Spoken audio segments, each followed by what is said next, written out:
Hello guys, welcome to my channel Neha art gallery. আজ পর্দায় কাজটা হচ্ছে, একবার কোট দেওয়ার পর আর একবার দিতে হচ্ছে, কারণ প্রথমবার দেওয়াতে ভালো ফোটেনি রঙটা, তাই সেকেন্ড বার কোটটা দিতে হচ্ছে আবার।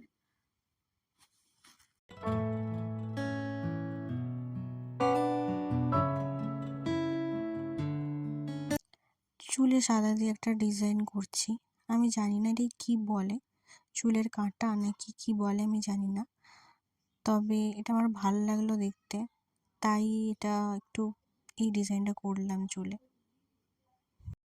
যাই হোক, তোমরা জানো আমি এতটাই ভুলো মন, আমি পর্দাটা করতে বসে আমি ভিডিও করতেই ভুলে গেছি।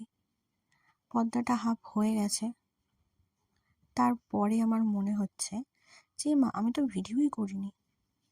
যাই হোক, কী আর করা যাবে। চোখটা সাদা ছিল, কিন্তু আমার মনে হচ্ছিলো কেমন একটা ফাঁকা ফাঁকা লাগছে, তাই একটু চোখে আইবল করে দিলাম কালো দিয়ে।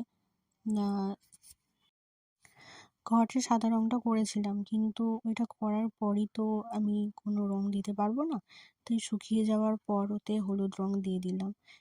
আর হলুদ রং দেওয়ার পর আমার মনে হলো হাতটা একটু ফাঁকা ফাঁকা লাগছে, তাই হাতে একটু লাল বর্ডারগুলো দিয়ে দিলাম। হাতে লাল বর্ডারটা একটু হালকা লাগছিল।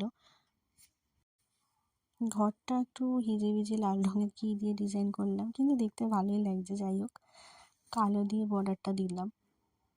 কালো দিয়ে বর্ডারটা দিতে আরও ফুটছে।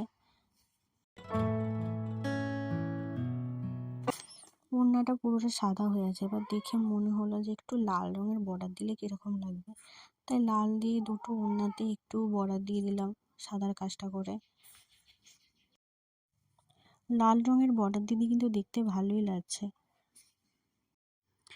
পর্দা শুধু এইটুখানটি করতে আমার কতক্ষণ সময় লেগেছে জানো? পুরো একদিন আমার সময় লেগেছে এটা করতে, কারণ রঙটা আমাকে বারবার কোট করতে হচ্ছিল, বারবার, একবারই ফুটছিল না।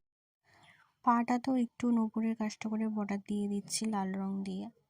লাল বর্ডারটা দেওয়ার পর যেন একটু অন্যরকমই দেখতে লাগছে, মানে ভালোই লাগছে দেখতে লাল বর্ডারটা দেওয়ার পর।